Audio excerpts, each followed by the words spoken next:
આજની આ વિશેષ અને અત્યંત મહત્વની ચર્ચામાં આપણો વિષય છે ભારતની ભૂગોળ. અને તેમાં પણ ખાસ કરીને ભારતના પર્વતોની આપણે ઊંડાણપૂર્વક વાત કરવાની છે. સાચી વાત છે. ગુજરાત જોબ ગુરુની પરીક્ષાલક્ષી નોંધ પર આધારિત આ પૂરી માહિતી છે. હા, અને આપણો મુખ્ય ધ્યેય ઉત્તરથી દક્ષિણ ભારત સુધીના પર્વતોનો નકશા આધારિત સંપૂર્ણ અભ્યાસ કરવાનો છે. આપણે તેમાં 3D ગ્રાફિક્સની સમજૂતીનો પણ ઉપયોગ કરીશું. હિમાલય, મધ્ય ભારત અને દક્ષિણ ભારતના પર્વતો આપણે આવરી લેવાના છે. આ સેશન સ્પર્ધાત્મક પરીક્ષાઓ માટે બહુ જ અગત્યનું છે. એટલે ધ્યાન રાખજો, અહીં રજૂ થતો દરેક પોઈન્ટ મેરિટ નક્કી કરી શકે છે. તો શરૂઆત કરીએ હિમાલયની ઉત્પત્તિથી. જુઓ, ભૂતકતી વિવર્તન સિદ્ધાંત એટલે કે પ્લેટ ટેક્ટોનિક્સ મુજબ હિમાલયની રચના થઈ છે. એટલે કે ભારતીય પ્લેટ અને પેલી યુરેશિયન પ્લેટના ટકરાવથી. એકદમ સાચું. અને આ ટકરાવ ક્યાં થયો? જ્યાં પહેલા ઠેથી સમુદ્ર હતો ત્યાં. આ નામ ખાસ નોંધી લેજો. TETHYSCA, તેથી સમુદ્ર. બરાબર છે. તેથી સમુદ્રના સ્થાને જ આ ગેડ પર્વત ઉદ્ભવ્યો. ગેડ પર્વત એટલે કે ફોલ્ડ માઉન્ટેન. આ પ્રશ્ન એક્ઝામમાં પૂછાઈ શકે છે. ચોક્કસ. હવે ઉત્તરથી દક્ષિણ તરફ જો તેનું વર્ગીકરણ જોઈએ તો મુખ્ય 4 ભાગ પડે છે. પહેલો ભાગ ટ્રાન્સ હિમાલય. બીજો ભાગ બૃહદ હિમાલય. ત્રીજો છે લઘુ અથવા મધ્ય હિમાલય. અને ચોથો શિવાલિક અથવા જેને બાહ્ય હિમાલય પણ કહે છે. તો સૌથી પહેલા ટ્રાન્સ હિમાલય લઈએ. ટ્રાન્સ હિમાલયમાં મુખ્ય 4 શ્રેણીઓ આવે છે: કારાકોરમ, લદ્દાખ, જાસ્કર અને કૈલાશ શ્રેણી. અને આ કારાકોરમ શ્રેણીમાં જ ભારતનું સૌથી ઊંચું શિખર આવેલું છે, K2. જી. K2ને ગોડવિન ઓસ્ટિન તરીકે પણ ઓળખવામાં આવે છે. જેની ઊંચાઈ છે 8611 મીટર. આ આંકડો બરાબર યાદ રાખી લેજો. અને ભૌગોલિક રીતે હાલમાં તે POK એટલે કે પાકિસ્તાન ઓક્યુપાઇડ કાશ્મીરમાં છે. આ ઉપરાંત આપણી નોટ્સમાં સિયાચીન ગ્લેશિયરનો પણ ઉલ્લેખ છે. હા, સિયાચીન ગ્લેશિયર નુબ્રા નદી પાસે આ જ વિસ્તારમાં આવેલું છે. હવે ટ્રાન્સ હિમાલયથી દક્ષિણમાં જઈએ તો બૃહદ હિમાલય આવે છે. જેને આપણે હિમાદ્રી પણ કહીએ છીએ. આ ભાગ 12 માસ બરફથી છવાયેલો રહે છે. અને વિશ્વનું સૌથી ઊંચું શિખર અહીં જ આવેલું છે, માઉન્ટ એવરેસ્ટ.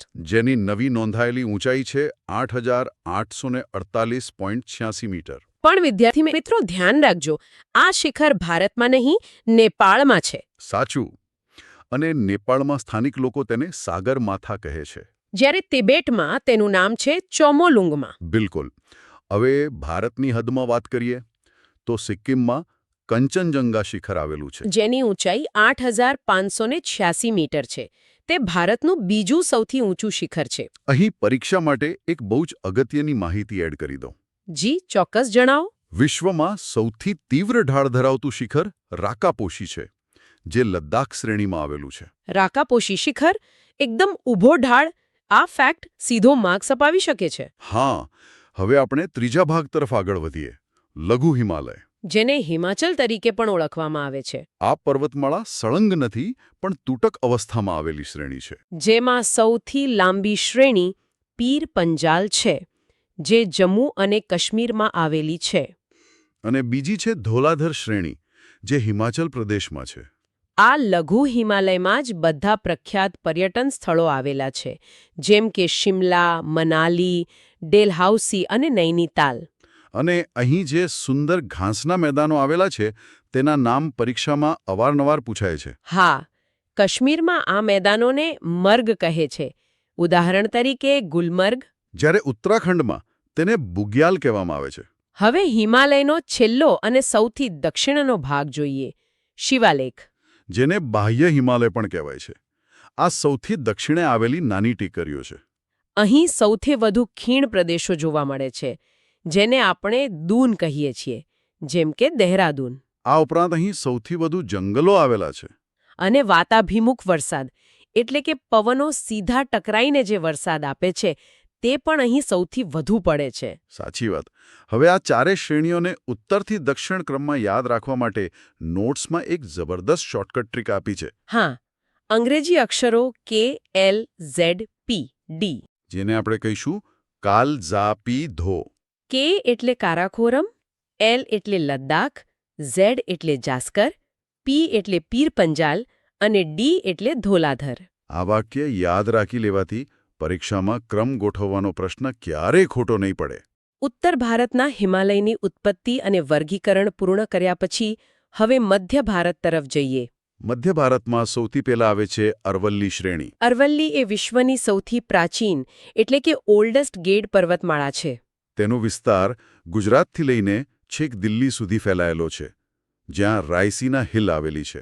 આ પ્રશ્ન એક્ઝામમાં પૂછાઈ શકે છે કે અરવલ્લીનું સૌથી ઊંચું શિખર કયું છે? તો જવાબ આવશે ગુરુ શિખર, જે માઉન્ટ આબુ ખાતે આવેલું છે.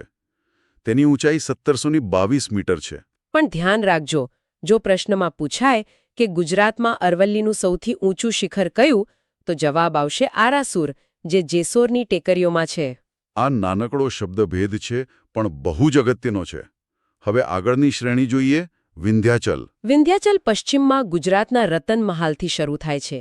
અને પૂર્વમાં બિહાર અને ઝારખંડ સુધી વિસ્તરેલી છે, જ્યાં તેને કૈમૂર શ્રેણી તરીકે ઓળખવામાં આવે છે. આ વિંધ્યાચલ શ્રેણીનું મુખ્ય કાર્ય છે ઉત્તર અને દક્ષિણ ભારત વચ્ચે જળ વિભાજન કરવાનું. હા, અને તેનું સૌથી ઊંચું શિખર સદભાવના છે, જે મધ્યપ્રદેશમાં આવેલું છે અને 752 મીટર ઊંચું છે. વિંધ્યાચલની બરાબર નીચે જતા સાતપુડા પર્વતમાળા આવે છે. સાતપુડાની રચના અલગ છે.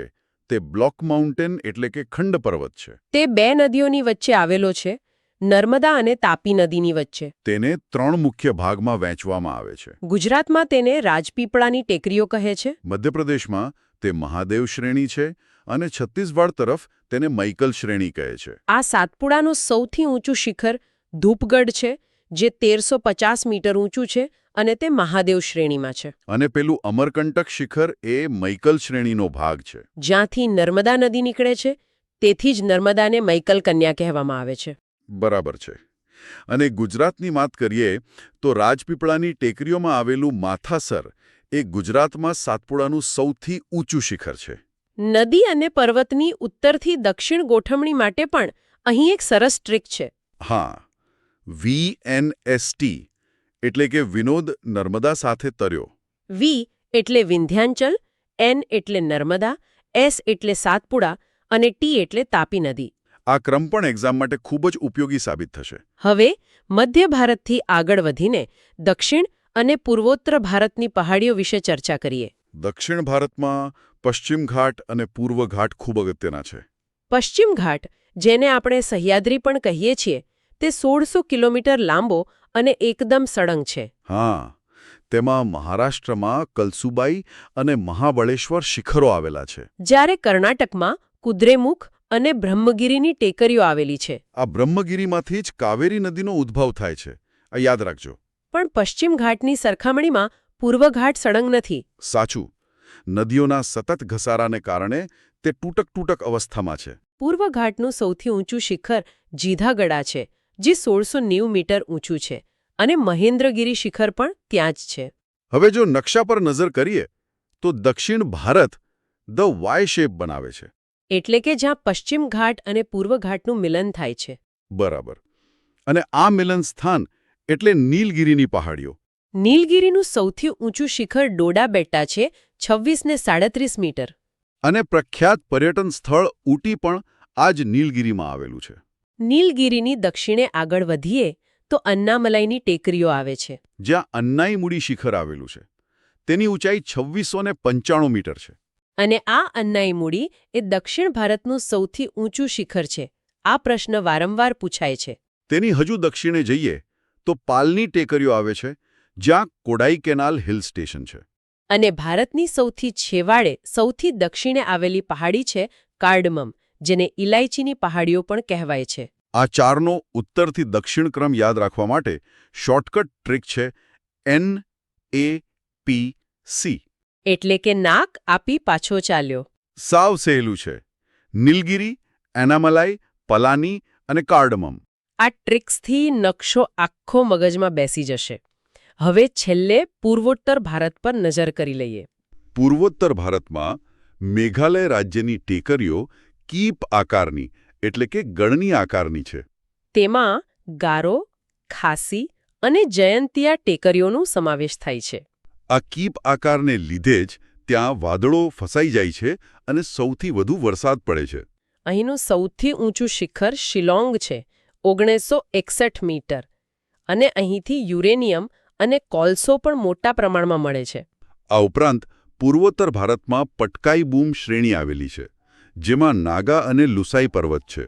અને આરાકાન યોમા પર્વતમાળા, જે વાસ્તવમાં હિમાલયનો જ મ્યાનમારમાં આવેલો ભાગ છે. બરાબર છે. તો આજની આપણી આ વિસ્તૃત ચર્ચાનો સારાંશ જોઈએ તો આપણે ઉત્તરમાં હિમાલયની ઉત્પત્તિ જોઈ, જેમાં K2 અને એવરેસ્ટ વિશે સમજ્યા. મધ્ય ભારતમાં પ્રાચીન અરવલ્લી અને સાતપુડાની ભ્રંશ ઘાટીઓ જોઈ. અને દક્ષિણમાં પશ્ચિમ પૂર્વ ઘાટનું નીલગિરીમાં મિલન તથા અન્નાઈમુડી શિખરની વાત કરી. અહીં આપણી નોટ્સમાં એક બહુ જ અગત્યની ટીપ આપવામાં આવી છે. જી, કઈ ટીપ છે? ભૂગોળના વિષયોનું હંમેશા નકશા એટલે કે મેપ સાથે જ રિવિઝન કરવું, તો જ આ વિગતો લાંબા સમય સુધી યાદ રહેશે. આ ખરેખર ખૂબ સાચી સલાહ છે. આજના સેશનના અંતે એક વિચાર પ્રેરક પ્રશ્ન શ્રોતાઓ માટે મૂકવા માંગુ છું. ચોક્કસ. હિમાલય જેવા યુવા પર્વતો સતત ઊંચા થઈ રહ્યા છે, જ્યારે અરવલ્લી જેવા પ્રાચીન પર્વતો સતત ઘસાઈ રહ્યા છે. હા, આ એક કુદરતી ચક્ર છે.